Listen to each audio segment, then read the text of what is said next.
Hey, everybody. Welcome to the VGrillers Podcast. I'm your host, George, founder and CEO of VGas, the vertical grill accessory storage system. And I'm here with my co-host, Eric. MrFlavorsmith. Welcome, everybody, back to the show. It's great to have you once again. This is going to be a fun one. Welcome aboard, Mr. Flavorsmith. And today, our guest on the podcast is Luke Anderson, better known as Big Blue Grillin. How you doing there, Luke?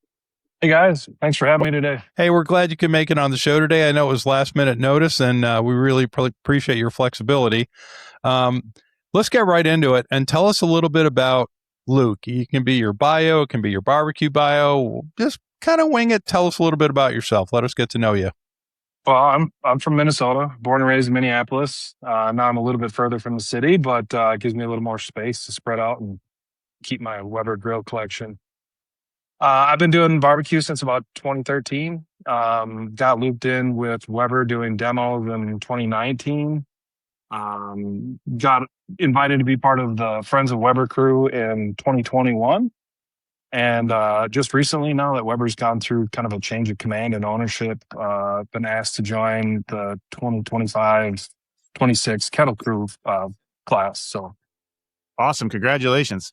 Yeah, thanks. Congrats. So what does it mean to be on the Kettle Crew? Well, that's to be determined. There's not a whole lot of information yet, but if it's anything like Friends of Weber, it's about engaging a bunch of people who are like-minded, love kettles, love everything Weber, and to help share and generate content for Weber. Nice. Very cool. Yeah. Mr. Flavorsmith, he's quite that kettle head as well. How many kettles? I see you got that beautiful one back there. It's a lot of fun, actually. It's converted with a whole bunch of spider grill stuff on it, and I'm actually going to do a live stream cook today on it, doing beer can chicken. We're going to smoke it over some Jealous Devil lump coal and do some applewood and cherrywood in there, and see how it goes on the live stream. So it should be fun. Luke, have you seen those spider enhancements? Yeah, actually, I was lucky enough. We do a fundraiser every year, and Spider Grills sent us they're one of their Webcraft kits, and we put it on a Salute to Troops kettle, and that was one of the raffle items. They're an amazing product. Nice. Yeah. Eric, why don't you show us a little bit about that? Yeah, actually, I can probably do that. Let me switch something around real quick for you guys. Now he's showing off, isn't he? Now we can see everything. All right, yeah. So what we have here, so this is a standard 22-inch Weber kettle. Can you still hear me, guys? The nice thing with that Webcraft is it raises your cook height too.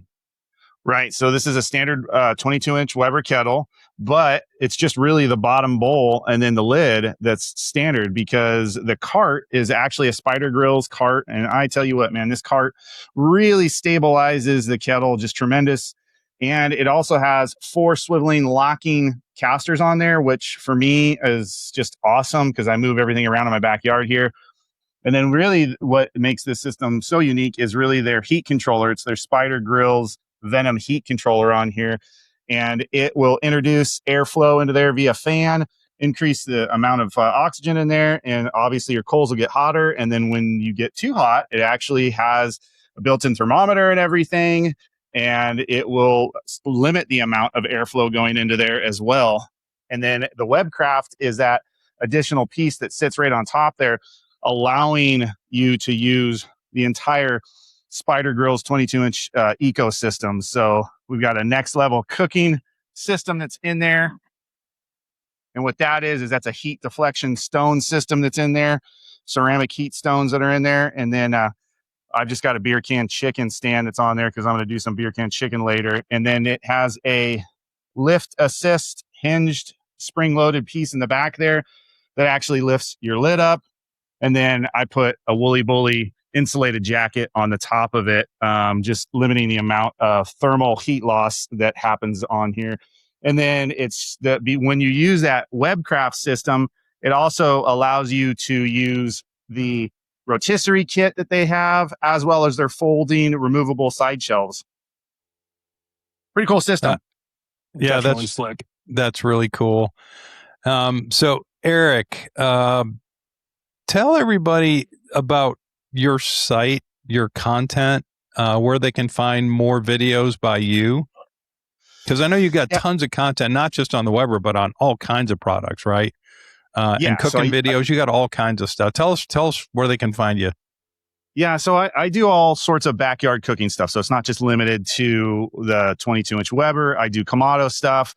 I do a lot of gas grill stuff. I do pellet smoker stuff. I do sous vide. I do camp cooking stuff, lots of camp cooking stuff. So basically anything in the backyard, or I call adventure cooking, which would be your camping stuff. So just, you can find it all on YouTube. That's my main place. At MrFlavorsmith. That's it. MrFlavorsmith. No period in between. Capital M, lowercase r, capital F. MrFlavorsmith. All one word. And then I'm also on, Facebook and Instagram. Not as much there, but I'm there, and I'm on LinkedIn and TikTok as well. Growing fast on TikTok. So a lot of fun. But I've got lots and lots and lots of cool, flavoricious content. And my whole theory to everything, I call it flavor stacking. So I'll marinate something or wet brine it, and then I'll do an injection, then I'll do a rub, then I'll smoke it, then I'll glaze it. That's flavor stacking for me. So that's it in a nutshell. Nice. So Luke, you guys are both kettle heads. I know how many kettles that Eric has. How many do you have? I've lost count. I think right now I'm probably around 25, 30 different grills. Oh my God, that's crazy. Last week we had Craig CMAC Cooks on the podcast, and he was talking about his first grill was a kettle, and he was talking about kettle heads and how passionate they are about their kettles. He goes, there's kettle heads that have 20 kettles. And I'm like, I'm thinking to myself during the point, there's no way, but okay. No, it's a thing. I'm a part of a local group here in Minnesota, kind of through the Midwest. We've got some guys in Wisconsin and South Dakota as well. Right. Just cook and collect and share recipes. I've got a few lookers. Most of them are cookers, but I got a couple that are special to me. I have my grandma's original 1976 lime green kettle. She got it new. It's like mint perfect. She taught me how to grill on that, and now I inherited it. That one's pretty special. Also got a Stars and Stripes kettle. I've been fortunate enough to get to cook with the guys at Weber at their barbecue masterclass, and instead of cooking on it, I brought the lid and had everybody autograph it. So all the Weber crew, Dustin, Jason, even Tuffy Stone, Harry Sue, had those guys sign it. It was a pretty good time. That's cool. That's really cool. Yeah. So you must live on a farm. Well, I'm not on a farm, but I'm on about 7 acres, kind of rural. Ergo the 25 kettles. Yeah, actually, we're recording from my shop right now. Because it's like at my house in Atlanta, you could fit one. One? Yeah, my backyard is like really small. I actually have 2 Kamados back here and actually 2 V gases, but there's like no room to breathe in my backyard. It's really tiny. Oh, so yeah, I'm fortunate enough. I get to keep them all inside. I'm like Eric. I move mine around in and out. So having the V gas, being able to move my accessories with and set up alongside it's been super helpful. I have just about every accessory known to Weber, so they come in and out quite often. Cool. So how long have you had your V gas now? It's been about 2 years. I think. It's been a while, hasn't it? It's been a little while, yeah. Yep. Yeah, it's cool. I would love to see you take some pictures of your loaded V gas and post them, and I'll repost them on our V-Gas site as well. I'd be happy to. It's not as clean as when I first got it, but I use it, so that's why. Yeah, no, that's the real stuff. Outside's clean. You gotta keep the outside clean. Did you see Eric's video? He did an initial set of videos on the V-Gas, and he loaded that thing to the gills with stuff. It was insane. Because he's got 9 grills? You said, Eric? Something like that. Yeah. Mix of everything too. So all the different styles. So it's my central hub for everything that I do. Before I had this big multi-level grill cart and then a series of plastic bins and stuff. And I would always have to remember where things, it was really just chaotic, especially as a content creator, because you got to go grab the stuff real quick. And then I've got boys that are young. I've got a 4-year-old and a 9-year-old and things, and a young cousin that comes over. So things are just always getting mixed up. But here now, I honestly, it's been 6 months since I even touched that other thing. Everything's right here. I've got all my grilling utensils and everything I need, multiple sets of tongs, pigtails, different, grill brushes and things like that. And then obviously the vertical system, the way it all lays out, I'm able to put multiple grill grates in there, multiple different stones. I have tons of ceramic stones between this unit, and I have a 22-inch Huntsman, and I've got a 15-inch Kamado back here. So I've got all these different things, and then lots of just cast iron griddle surfaces that go in all these different cook systems, smoker boxes. And then below is that open area where I store all my 26-inch kettle, grill accessories and things like that, all the big stuff. So That's and then gloves. I've got multiple pair of gloves in there, rubber mats and fire starters and everything. I wish I had enough space to put like my coal in there and some pellets, or maybe like a little, we'll say a cocktail like kit that can go in there. Well, once we get VGas off the ground and profitable, we got some things in mind for that. You got some ideas? We're going to solve for that. Or we can solve. I can tell you right now, we can solve for that. We just got to get a little profitable. There you go. Yeah, my rotisserie, I love that bottom open shelf. That's where my my Summit Kamado, Weber Summit Kamado rotisserie lives underneath there. And then all my, heat deflectors and everything, they go inside. I can actually store the griddle for my Weber Summit gas grill in there too. It kind of sits at an angle a little bit, but some smaller accessories underneath there, it makes it so handy so I don't have to keep it out on the shelf. Yeah, it's really cool. It's a neat system. Honestly, it's changed my life, and I know my wife is a lot happier. So, yeah, mine too, big time. Luke probably doesn't matter. He's in the back. He's in the back 40, man. Yeah, I'm lucky though. My wife is super supportive. She doesn't roll her eyes at my habit. She's a lot of times cooking right there with me. She just doesn't like to be on camera. My wife's the same way. I'm trying to get it. She's fantastic on video. Like she's done a couple of videos she's a physician, right? And we've had a company come in and do a professional video shoot of her office, and I'm terrible on camera. And I'm like, you are so high. You're great. You're wonderful. And she is. I mean, she's my wife, but she really is. She's fantastic. So we're going to get her on Oktoberfest, man. I'm looking forward to that. That's going to be great. A lot of fun. Be awesome. So I know MrFlavorsmith's kids help out quite a bit too. I'm proud to say that my oldest daughter, she's 12. She's becoming a big part of our channel behind the scenes, and she's awesome at shooting content. She went with me to Space Camp with Spaceman Knives this summer and just took some amazing videos and pictures and participated in the cooks with me. It was a blast. So let's talk about that real quick. The Space Camp you were talking. What is that, and what was your role, and then what was your daughter's role in that? Well, so Space Camp was just kind of a summit, if you want to call it, a get together of Spaceman's affiliates, creators. So we got together and just had little mini competitions, cooked together, and then we fed the neighborhood. Had invited everybody in town. They're from Valley City, North Dakota, so they had all the neighbors come over, and we made a ton of food for them. Like what type of things did you cook for that event? Oh, we did whole hog, we did briskets. I did pulled ham, made a pickle roll up crostini with pulled ham and smoked cream cheese. If you haven't tried that, that's a great picnic bite.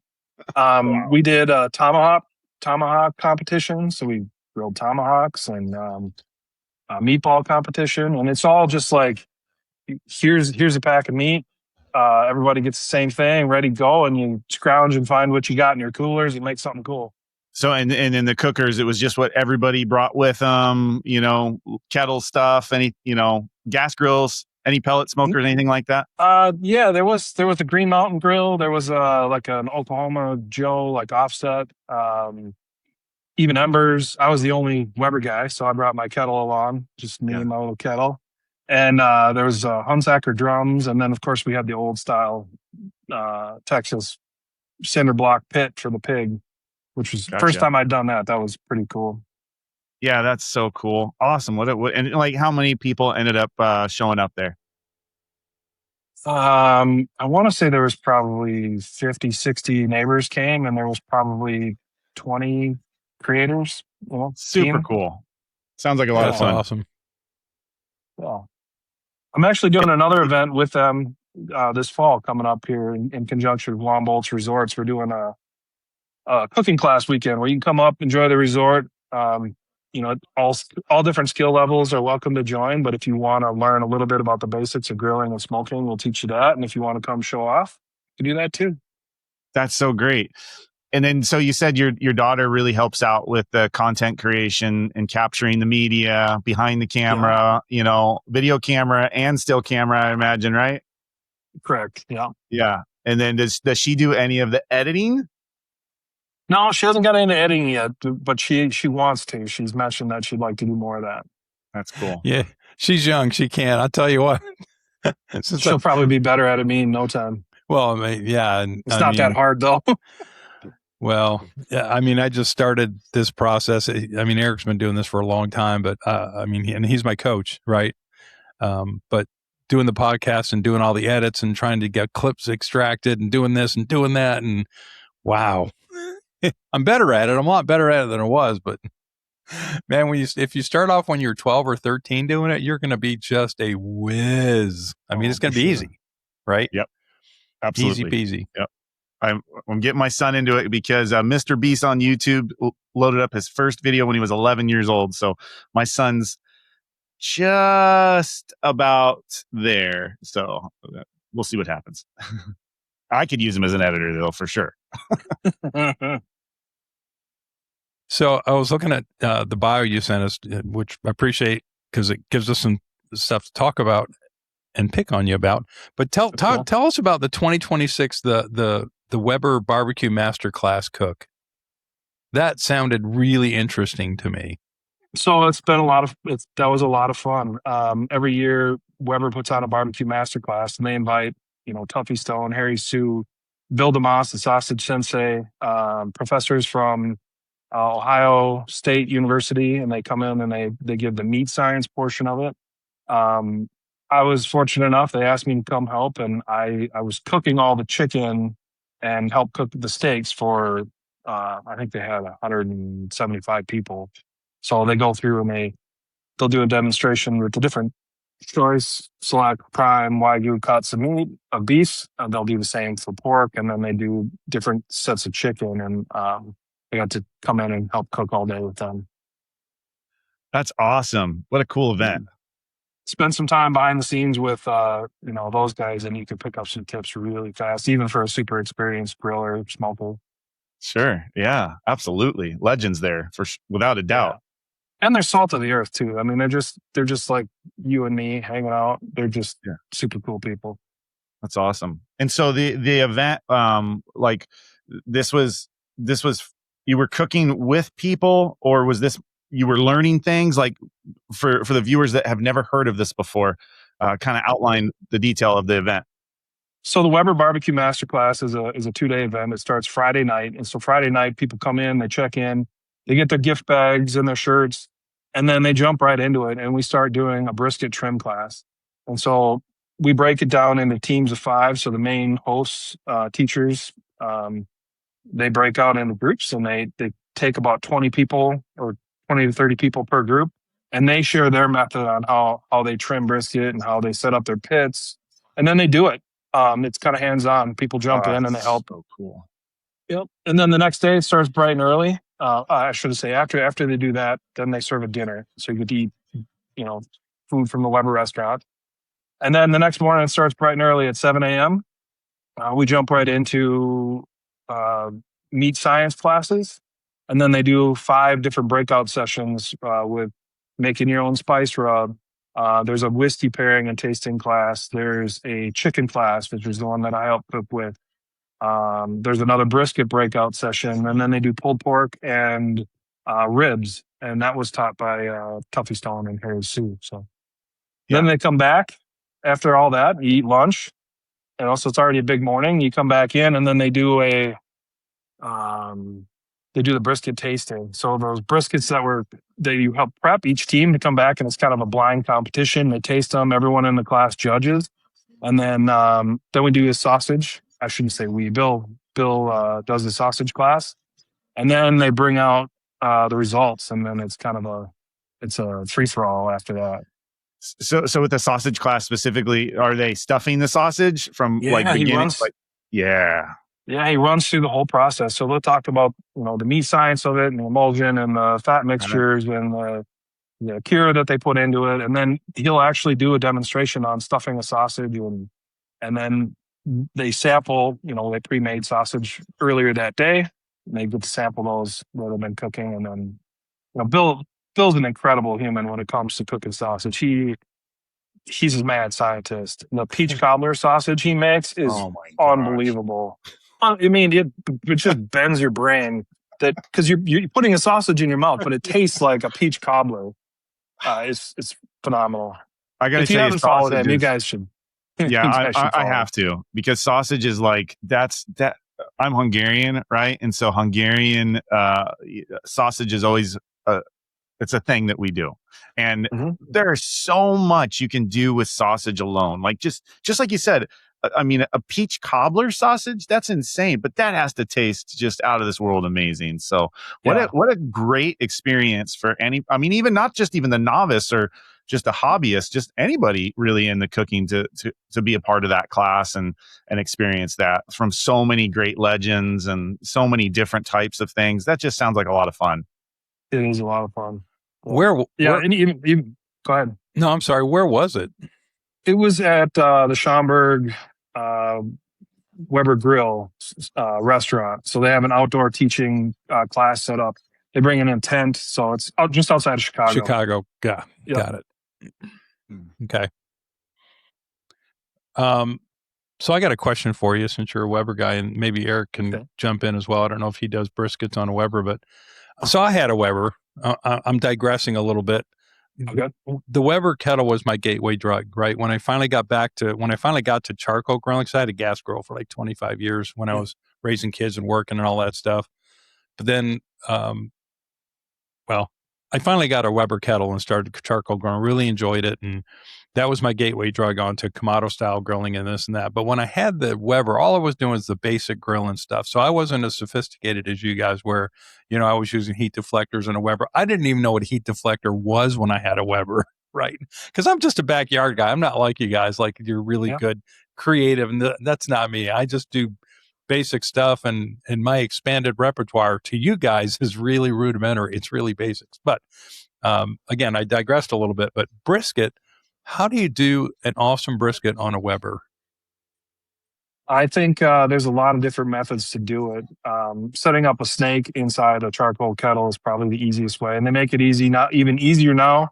When I first started, they didn't have all the accessories from Weber to do it, but there's a heat controller accessory, which is essentially like a vortex with a disc around the top. Right. You set up your snake in something like that, and you can roll 225 degrees for hours. Hold that thought. For our other viewers who aren't kettle heads, or are like me that had a kettle, but it was a gateway drug and you went to something else eventually. And Eric's mentioned this before, and I should have asked him, talk about the S thing. The snake? Yeah, the snake. The snake? Talk okay, about so a snake, a snake is a really simple setup to do indirect smoking at a lower temperature. So essentially what you do is you set up a ring around the exterior of your grill, usually 2 wide with a third briquette started on top. So you kind of stack them. And then about every 4 inches, you put a chunk of smoking wood on top of that. And then you light a small chimney, maybe half a dozen briquettes, and you start it at one end and it burns like a fuse around the kettle. And that's how is you can my keep really favorite. Even. Yeah, that's my favorite go-to on cooking. Anything where it's long, low, and slow, snake. Yeah. And I didn't catch it. Are you using heat deflectors when you do that? You can. It definitely helps now that they're available. But before that stuff was available, I would just run a snake and a water pan in the bottom and just kind of turn the grate as I need to do to keep my brisket or my pork away from that fire. Right. That's cool. So with the brisket, are you a trim or no trim brisket guy?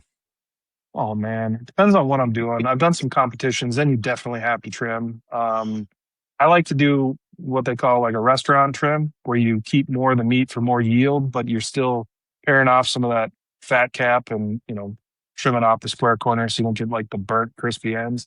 Right. Have you ever done no trim? I have. I've just thrown them in and let them buck, and they turn out just fine too. Yeah, me too. They're not as pretty, but they're still good.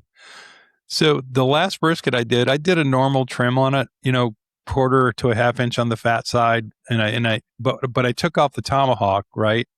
Mm-hmm. I took that off, but all I did was I set it on the next to the brisket when I was smoking it. It's camp meat or cook's meat. It was really good. It's really good. It was stupid good. I couldn't believe it. I mean, and I didn't have to wait 16 hours for it either. Anyway.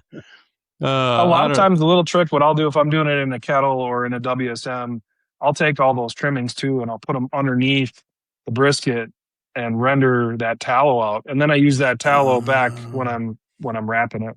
Right. Or in the foil boat if I'm boating it. I never thought about that. Yeah, and actually, in all the videos I've seen, I've never seen anyone put the fat under the brisket to smoke it. Because you're getting all that juice. Well, yeah, duh, I can't throw it away. That's awesome. No way. Yeah, I love That's fantastic, man. So you're also involved with some nonprofits. One of them is you do the cookout for the cause, right? Yeah, which is a really cool event. It was when you told me about it, I was like really interested in it because you tell people about it. So Cookout for a Cause is an event that my wife and I started about 4 years ago with the help of my local Weber Club buddies. It truly is a huge effort to put on an event like that. It started as just a bunch of guys that wanted to get together because we're all chatting online all the time. And as we were sitting around our grills, because everybody collects Webers, they all brought a bunch of old stuff, and we're sitting around and I thought, well, this would be kind of cool if we invited some people. Like, we've got way more food than we can all eat. Let's make this something good. And so that was the beginning of Cookout for a Cause. And Invisible Wounds, you can kind of see my flag up there. They're a nonprofit that support mental health services through like occupational therapies, woodworking, and art, and small groups for first responders and vets that are dealing with, some pretty serious life issues, whether it be addiction or suicide or any of those kind of things. So that's been, this was our 7th year. We just had it in October 8th. We had about 500 people come through. And I said, we do this at my house. So I open up my shop. 20 or 30 of my best grill buddies bring their grills. We cook up, I think this year we did 10 briskets. So we had like 300 some pounds of brisket, almost as much pulled pork. We did a whole hog. We did 120 pounds of chicken wings. And then on top of all these other wonderful smaller dishes, bites that guys made. I mean, there was frog legs, venison crostinis. We had smoked salmon sliders. There was smoked apple pies. Seriously, the line for that thing was about a block and a half long. It went from my shop all the way down to the driveway. It was amazing. So with a smoked apple pie, do you use apple wood? I don't know what he used. So there's my buddy Mike makes the apple pies. So he was actually doing them on the Weber Summit Kamado. Oh, very cool. That's a great grill, man. Yeah, very cool. That's happens to be my favorite one, the one that I put my my Venom controller on. Wow, so that's awesome. So when did that happen? That was August 8th, just a couple weeks ago. Yeah, so Luke reaches out to me, I think, on August 6th. Oh, by the way. We had talked a little bit, but you know what? Life happens. We're actually still working on collecting donations. I will be turning in our final donation check. Kind of the culmination of the year's events for Invisible Wounds is a big, it used to be called Freedom Fest. Now they call it Concert for a Cause. They liked my naming, and so they adopted that, which I'm kind of proud of. But that's huge. So we have a little bit of time. Where can people go to find out about this whole cause and then donate? Where can they do that? You say you just have a little bit of time. Maybe people want to participate in that couple donation. More weeks here. So that is on September 26th is when the final event is. That's when I'll be turning in our big check. Currently, we're sitting around $15,000 clear. Nice. We're going to donate from our little weekends party. But they can go to cookoutforacause.org, or they can go to invisiblewoundsproject.org, and they can donate directly on our behalf. just tell them it was from the VGas podcast, the VGrillers podcast, or from Cookout for a Cause, Big Blue Grillin. Perfect. Big Blue Grillin. You got it. I was actually, if you give me enough runway, I might consider coming up there for it. That would be a blast. Do it. And I know pun intended, I'm sure. We've got a small airport just down the road. Yeah, but you got to give me more than a day and a half's notice. Oh, we'll do it. So actually, you can put it on your calendars for next year. August 14th is a big event for us. We started the day after planning for next year. So cool. All right, I'm going to put it on my calendar like today. Sounds like a totally great cause. Now, my next question about that event, I got to get to the details here. You said you do a whole hog there. Yeah. Is that you doing it? Is that somebody else doing it? And how was that done? What type of cooking unit system was done for that? So I've been cooking whole hogs, not like in the Texas style, but I've been doing them on, gas pits or charcoal pits, because I'm a Weber guy, and this event was partially sponsored by Weber, and they donated some grills. I use my sear wood. So we do a 60-pound hog. It's not huge, but it's enough that people can ooh and ah and take pictures. And but yeah, it fits real snug right inside the sear wood pellet grill. Gotcha. You just lay it down, open it up, lay it down kind of like the upright, or do you flip it upside down? So a 60-pound pig is still pretty good size. We do it racing style. So that's where they tuck the arms in, and then the whole apple in the mouth. The legs are kind of tucked under the forward, and that also helps protect the belly. How long at like what temp roughly? Doesn't have to be precise. We run about 225 to 250, and it takes about 7 hours, 6 to 7 hours for a 60-pound pig. Man, that's cool on a pellet grill. I like that concept. Very cool. Was there any other unique things there cooked that stand out in your mind besides the smoked apple pie, the pig? You said something else. The smoked apple pie, frog legs are always pretty amazing because people are weirded out by the frog legs. Yeah, right. But if you ever had them and I didn't tell you what they were and didn't see the frog legs, they were just like a really good chicken, or maybe like a pheasant. Yeah. I used to, when I was a kid growing up, my birthday is September 1st. So here in California, that's the opening of dove season. I was the weird kid from the San Fernando Valley that got to go dove hunting every year for his birthday starting at 10 years old. And we would go up to Bakersfield, California, and we would gig in the canals at night with a spotlight, get their eyes all, and then we would gig them. And then we would do a whole huge cook-off the very next day. And we'd go hunt in the morning, do a cook-off, take naps kind of in the middle of the day, and start the cook. And then we go out for an evening hunt, and then we'd come back, and then we'd do a full-blown cookout and lots of frog legs and dove, and it was so cool. It's a neat one. If people haven't done frog legs before, it's a neat experience. Yeah. Up here in the Midwest, we do a lot of pheasant and grouse hunting too. So that's kind of our niche. Man, smoked pheasant, that's one of my favorite things. That was one of the very first things I smoked when I was like 8 or 9 years old. And it's very addicting. I love smoked poultry, whole poultry. It's just so good. Yeah. So, Luke, I'm originally from Michigan, Big Ten country. Yeah. So, when you said pheasant, I'm like, I remember. People like to hunt squirrels. Squirrel. I've never really hunted squirrel. So, they're I've got some squirrel hunting story. I'm not a hunter by any stretch, but a buddy of mine was, and he took me squirrel hunting a couple times up, probably about an hour north of Detroit. And so stories for another time. But so the best story was he took me hunting one time. We were tromping around the woods for 7 hours, didn't even see a friggin' squirrel, right? In Michigan, never even saw a squirrel. And I'm tired and grumpy. We're driving home. I'm driving him back to his house. And we're going up a side street in Detroit. Squirrel runs out in front of my car, and I run his head over with my tire.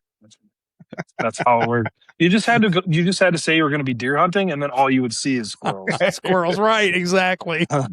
Exactly. Too funny. Oh man. So we got a few questions we ask all of our guests. And I added one, so I'm gonna do the add one first. What's the most unusual barbecue you've ever attended or put on? Like unique, different, weird. Okay, I don't know if it's really barbecue, but in northern Minnesota, there's a town called Clitterdall, It's a real town, and they do a testicle festival. That is by far the most unique thing. And then to make it even more weird, my dad looks like Santa Claus. He does the Santa Claus thing too. So he wore this is in the fall, like late October. So he wore his whole Santa Claus outfit. I'm talking like Rockefeller Santa to the testicle festival, and then decided that it would be a good idea for him to help hand out the meat. And so that is the top weird like barbecue event that I've been to. So you don't want to be a dude anywhere in the lead up to that testicle festival. You can go to the festival because you'll be okay, but yeah, no, just a bunch of grilled and fried beef nuts. They're actually pretty good. I mean, if you've never tried it, Rocky Mountain oysters are apparently a thing. They are a thing. That's what I was going to say. We have an event in Fresno called the Turkey Testicle Festival. So we have something similar. Oh man, it's so funny. Very cool. I'm a basics guy, man. I'm not. That's okay. My wife's likes to eat all kinds of different stuff, and when we met, and we were dating. Of course, I'm trying to and so she wanted me to try beef tongue, and I'm like, okay, I'll try it. Yeah, this is okay, and I'm like, oh, I hate this. Yeah, no, not my jam. But God bless y'all. Lengua taco anytime. If y'all are big testicle eaters, you go on ahead. It's all good. You can have mine. I'll try anything once. Yeah, amen. Me too. Maybe twice.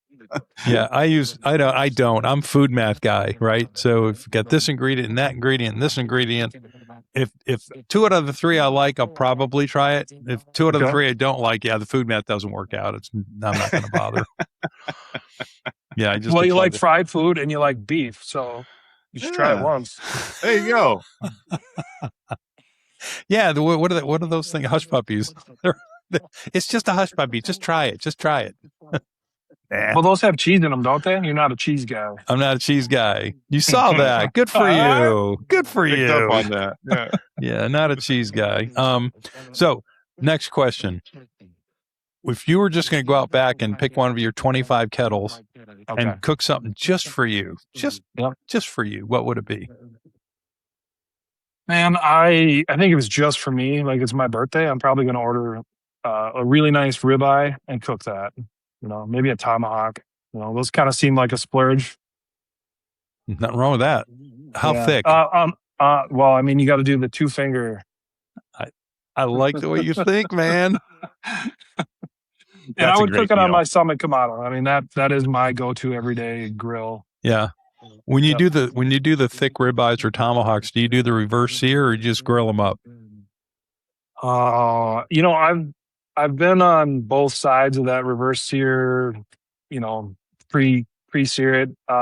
Lately, I'm kind of going back to the sear first and then do like a butter rosemary base. It's a classic combination. Yeah, it's a good one too. I like that. Yeah, that's a good way of doing it. I mean, when ribeyes are one of my go-tos, but anything, any steak doesn't matter. I usually did pretty traditional, 400 degrees, 500 degrees, just cook it, sear it, get it to the right temp, pull it, right? And I kept seeing videos on reverse sear.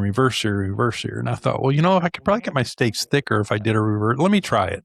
Yeah. And when I go buy steak in bulk, like Costco, if I buy a whole ribeye, I'll cut those up into 2-inch, 2-finger, 2-inch sections, and I'll reverse sear them. And I'm just loving it. Now, if I got if I've just bought steaks pre-cut, I'll cook them any which way.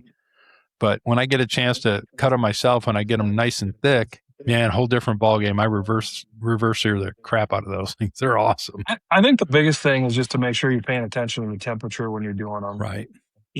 Either method works really well. I think you get a better crust when you do the reverse sear. But sometimes you don't want it so crispy. You just want you want that caramelization, but you don't want the hardness of it. Yeah. So I mean, there's a method for whatever you're looking for. So the part for me is on the reverse sear is getting it spun up to like 120, 125 at a very low temp. Even if I don't crust it, even if I just sear it a little bit, but not really put a crust on, the inside is always juicy, tender. Yeah. It's just perfect. It is. Right. it seems like reverse sear for me anyway. And I'm talking about thicker steaks. The middle of that steak is just perfect, juicy. But so I anyway, do like, I'm going to play around with this more because I'm going to be doing a video on compound butter. I'm going to make like 5 different compound butters. So what Luke's like saying is the old school method of searing first and then slow cooking throughout that. I think I'm going to try that again because I always do the reverse sear, but I like that idea and putting like that frozen compound butter right on the top of that. And I just got to figure out a way to hold it to where it can kind of stay on there and then just without going through the grill, because I think that's a really good idea. And I guess maybe even if you were to kind of just totally indirect cook it and let it do that, that would be a cool way of doing things too. So yeah, that's it. Like I think it's one of those cases of what's old is new again. Yeah, like right. The reverse sear is an amazing. I think I almost exclusively did that for a really long time. Yeah, but getting back, I was lucky enough to do the tomahawks, like Wagyu dry aged tomahawks at Space Camp, and I couldn't bring myself to not use that butter and the rosemary and thyme. And so I really focused on the internal temps, and it just made an amazing product. And it reminded me how much I like that too. It's just, you can go really either way, but it takes a lot more. You got to be a lot more vigilant on your temperatures when you're doing it that way, because you can brick them real quick. Yeah, absolutely. So, well, I mean, there's the need for a really good wireless thermometer. Well, it doesn't even have to be wireless. It could be wired for that type of thing. Man, that's the secret right there. And I think the rest gets underrated too. Letting that sit, at least 10 minutes before you're slicing it up, or when it gets to that 130 mark where you want to stop that cooking, you cut it right away. Yeah. And on a thick piece, you can really do that without it cooling off too quick. I mean, that's the other big secret, is just really pushing that 1.5 to like 2 inch. If you can do it, that's the way to do it. Yeah. So here on the VGrillers podcast, we're hoping to, we're hoping we got a pretty diverse audience, beginners and intermediates, and maybe even some advanced grillers, right? So for the beginners or even the beginner intermediates, talk about compound butter. Well, compound butter is a great way to try and infuse a bunch more flavor into typically beef, but also fish and chicken. I don't think people put a lot of compound butter on porks, but I mean, you just use like a room temperature softened butter and start mixing in the herbs and flavor profiles that you want to make. A lot of times people go traditional with rosemary and garlic and, maybe some oregano or thyme.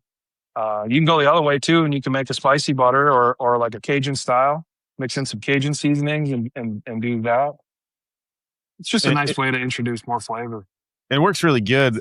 Like I said, I'm going to be doing a video on this, but take it looks like a cupcake mold, right? But it's actually a candy mold. So they look like little cupcake shapes, but they're only about 1 inch round. Maybe it's even 3/4 of an inch round, and only about maybe just under or just over a 1/2 inch thick. And what you do is, after you go through and do exactly what Luke said, creating that compound butter, you put it in there and then stick that in the freezer. And now you've got these cool little candy pieces of compound butter that you can just stick on whatever you're cooking, or put it in a bag, right? A sous vide. So you got a really nice steak, stick a little, couple, one on either side, vacuum seal it, and then sous vide it like that. Oh, magnificent. So that is like the ultimate reverse sear right there. I don't know, George, if you've done sous vide cooking, but the cheater's way is, put a big thick cut in there with the compound butter like you're talking about.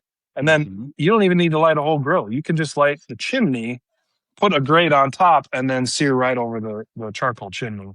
My go-to for that is just a charcoal Weber Go Anywhere. And I can get like 3 decent sized steaks on there over some really hot lump coal, and what I do is I just pull it off. I pat it down dry real quick. I pull it out of the bag, pat it down dry with some paper towels, and then I just throw it right on that grill. Boom. That is a good steak. And you can take a little bit of Salt Bay on it. You got it.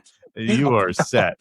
Yeah. So in case it's not painfully obvious, I am not an early adopter. When it comes to anything, I am not an early adopter. That said, I started sous videing a couple years ago. bought a nice vac sealer, but I use it only for reheating. So when I did briskets and pork butts and things like that, because it's just my wife and I here, right? I put it in little pound packages, seal it, and that's how I reheat. Because man, when you reheat it in the sous vide, it's wonderful. I just haven't tried like that initial cook on a 2-inch ribeye. You will love it. Once you do that and you have it that way, and you do it right over hot, lump coal, man, you are gonna fall in love with it. And it's a little bit of work. I've seen the videos. Have you done it with tri-tip? Oh yeah, tri-tip is a game changer. You can do that for 12 to 24 hours and then sear it. I haven't even tried a tri-tip yet, man. Oh, that's one of my favorite things to cook. That's kind of my go-to now is a tri-tip. Me too. Yeah, after talking to you and Eric and Craig last week, and I think C-Mac said that's his favorite too.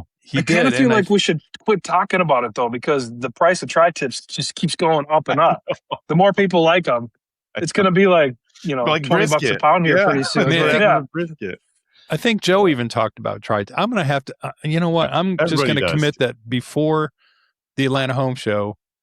I'm gonna do a tri-tip. I was gonna cook you a tri-tip up there at Egg Fest, but now we've got other things to do, so I don't know if I'm gonna be able to do that for you. But it is delicious. I told Nan that. I said Eric's gonna cook us a tri-tip. So and what Joe said on the last one, not the last one, the episode 2 episodes ago, was the chimichurri on a tri-tip.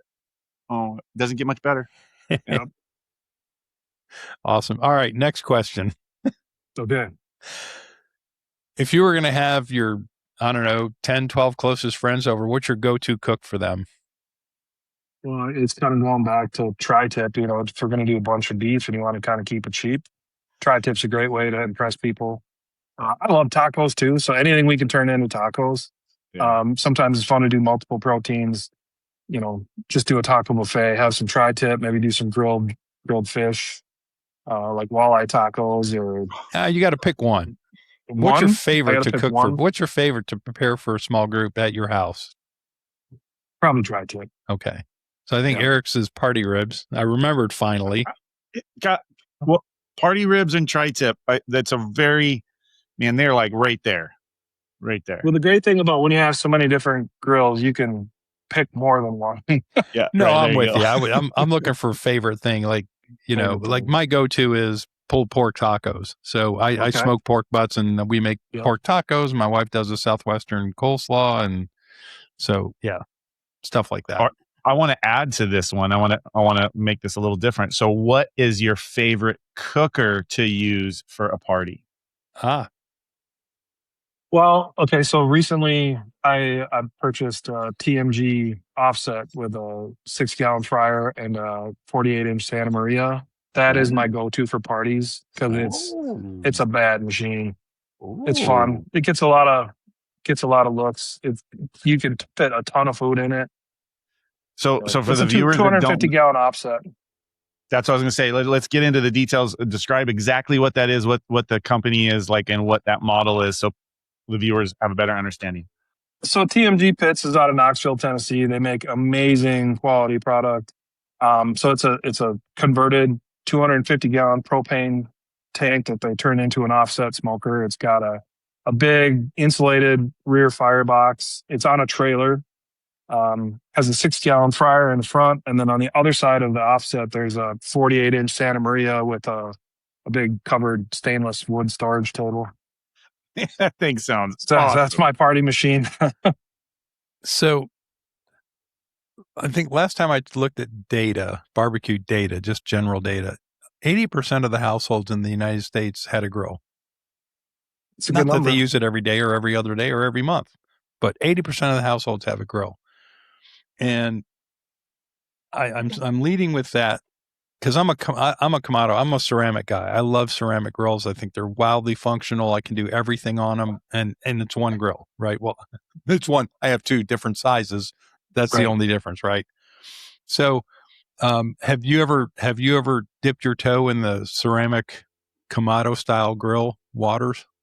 I have, I am a Weber guy through and through, but Yeah. I cook a lot of different events for different hardware stores and things like that, doing demos. And I've cooked on Green Eggs and Kamado Joe's, and I think they're really nice product. Um, I'm terrible with the heat management though, and the ceramics you got to be really careful with getting them too hot, right? Like otherwise they can get hard to bring the temp back down. Right. So that's the thing. And so that's one of the technique things when you have a Kamado is you got to catch it. You got to start throttling it back early, right? Before, if you're shooting for 250 at 225, you start shutting the vents down a little. So there's a little technique involved with it. Yeah. But I would have thought, right now, what do I know? I'm not a kettle head, right? But I've had a kettle, but I'm not like I've played golf, but I'm not a golfer. Right, okay. Right. I would have thought Weber's would be way harder to manage heat than a ceramic, because the ceramic holds, once you get it where you want it, it holds that temp so well. Well, Weber's, most grills in general about air in, air out. And when you throw in that ceramic component with the massive heat retention, I think that's what throws me off. I like Kamados, which is one of the reasons I like Kamados, and I like Weber's, which is probably why that Weber Summit Kamado is my favorite. Right. Because to me, it's the best of both worlds. It's insulated, so you get better fuel economy. Right. You can deal with wind up here in the Midwest. It gets cold in the wintertime. So we have a little bit more to fight against that heat loss in the wintertime when we're doing winter cooks. But it responds a lot faster to temperature changes than a ceramic would. Right. So that it's just, they're just different animals. Right. And then you stuck a Venom heat controller on there too. So I did. Yeah. And that's like cheating. It's so easy. It is. They're amazing. Are you going to have to turn in your Weber badge? for putting the Venom controller your on? Grill Master badge. Are you going to have to turn that in? Turn in your man card? I think that was before they made their own version of, a heat wasn't. controller. They still don't make one for that particular unit. Yeah. I have been able to play with the new Weber Kettle Smart Ring, which is their version of the heat controller. And it's a game changer for people who aren't super familiar with smoking on a kettle or even just grilling in general. You can follow their directions, dial in a temperature, and that thing is good to go. That's awesome. It makes it really easy to use. So if you're looking for something like that on your kettle and you want to cheat a little bit, there you go. or make it just easier, there you go. the Weber Smart Ring is a good adapter. And the cool thing is it works all the way back on that grill that I've got from 1976. Right. Or the original kettle, because they're all the same diameter. Yeah. All the way up to the brand new Master Touches. It works on all of them. And you don't have to really modify anything. It just sits right on the top. It just drops right on top there. Yep. Yeah, it's very cool. So I'm going to go way off topic for a second. Eric, you mentioned earlier in the podcast that you're Hungarian. Yeah. Have you ever been there? Well, no. I've been to Romania. I got I'd say that's probably the closest I've been to is Romania. And, I went to Dracula's castle and did the whole thing and all that. But that's about as close as I got. That was in 2007. Very cool. So my son went to medical school in Budapest at Semmelweis University. And so we went there twice to visit him, once a couple years in and the other time for graduation. And we went both times in December when the Christmas markets were going on. And cool. They just had some of the best food there, man. Those Christmas markets were knockout great. They were wonderful. Yeah. Wow. We had a great time. The first trip we went to Budapest, and then we went to Prague, and then we went to Zurich. And we hit the Christmas festivals everywhere we went. And just the food was, and we're talking about food, so I'm just going to, toss that in there because you mentioned I was just curious if you'd been there. It's pretty remarkable. No, not yet. Hopefully someday. But I love traveling around and seeing how people cook food up and like what their specialty is, especially like families, like a dish that's been in a family for a long time. And I've been blessed because I was able to do that a few years back for about 20 years and had a really good time doing that. And I tell you what, it's so great. Food just brings everybody together. And it's my best memories around the globe was someone sharing a dish with me and their method that they did. It's just so interesting, and it's different everywhere. So it's crazy. That's the best part about cooking in general. You know, it just brings everybody together and everybody has a good time, and we all get a little fat. Best part of traveling for me was definitely the food. Yeah. When my wife and we got married for a honeymoon, we hit like every winery from San Diego all the way up to Oregon, and every type of food place that we could hit like along the way. We gained so much weight, man, but it was 15 days of traveling. But man, talk about a great time. Food and wine, it was just a blast, and love it. So, Luke, I have one last question for you. Okay. How are you with beef ribs? Oh, man. I've only done them once, and they were okay. It's definitely something that's on my list to do again here. Okay. Are you a beef rib guy? Or Well, so, all right. Full disclosure, I've not made a beef rib myself because I'm afraid I'll screw it up. Yeah. But the folks that we've had on the show and folks that I've seen, you know, the people that I've met in the community make great beef ribs. My beef ribs are awesome. So I'm offering that when I start doing my little road trips, that if you're making a good beef rib, you have to make me a beef rib. It's gonna be it's gonna be the Vegas George beef rib tour. The documentary. Well, I'll start practicing. You start practicing when you're ready, and hopefully it'll be by next year when you have your event on August 14th. Tell us what that event is again. Cookoutforacause.org. It'll be August 14th, 2027. And it benefits. It's a ways out, but it benefits Invisible Wounds Project. Invisible Wounds Project. Yeah. And did you give the website for that earlier? Invisiblewoundsproject.org or cookoutforacause.org. There you go. And if there's any way I can be up there for that next year, I will. But I have it on my calendar. But all right, I also we'll be in touch again before that, of course. But I also want to promote the event for you, right, through VGas and through my personal web Facebook page. I love to promote the event for you as best I can. Well, it's a great time. People are a little bit weirded out when they hear that it's in some guy's backyard. But you know, I got room for 500 people. It's not you don't have your average backyard party. 500 people and 25 Webers. Well, there's a lot more than that too, because 20 of my best Weber buddies bring their Webers too. Nice. Wow, what a great event. That's awesome. But where can everybody find you? What are you on? You know, where let's I'm get primarily that on Instagram. You can find me at Big Blue Grillin. There's no G at the end. Big Blue Grillin on Instagram and on Facebook too. Perfect. So awesome. That's where you can find me. Awesome. Perfect. Sounds good. Well, guys, we're out of time. Eric, as always, Eric's just the best co-host, man. Thank you. Just Thank awesome. You. Yeah, I love talking barbecue. Yeah, and it's like I love looking at that pool behind you. It's pretty tough when you're up here in Minnesota, and I'm looking at that in the wintertime.